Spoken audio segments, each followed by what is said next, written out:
আজকে আমি সিম আলু দিয়ে সরিষা বাটা দিয়ে একটা চচ্চড়ি করব।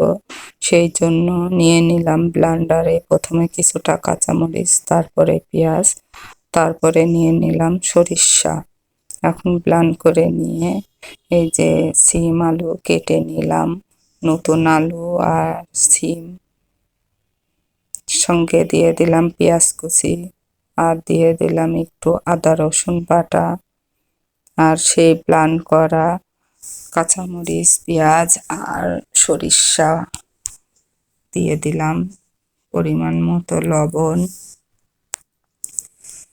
দিয়ে সামান্য দিয়ে দিব মরিচের গুঁড়া আর হলুদের গুঁড়া।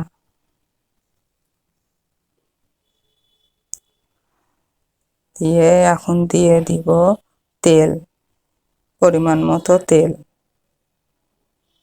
দেওয়া হয়ে গেলে এখন সব একসঙ্গে হাতিয়ে একসঙ্গে মাখিয়ে নিব হাতে।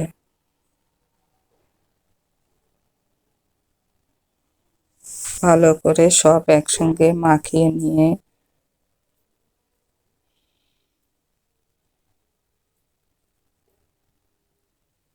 মাখানোটাই লাগছে না কি সুন্দর দেখতে, মনে হচ্ছে কাঁচাই খেয়ে নিই, রান্না করার আর প্রয়োজন নেই। এখন দিয়ে দিব পরিমাণ মতো পানি।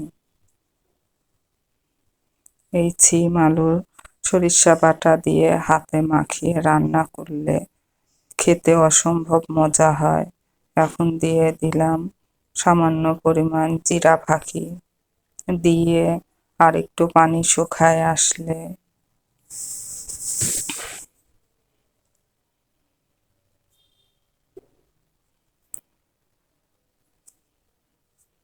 এখন আর একটু পানি শুকায় আসবে,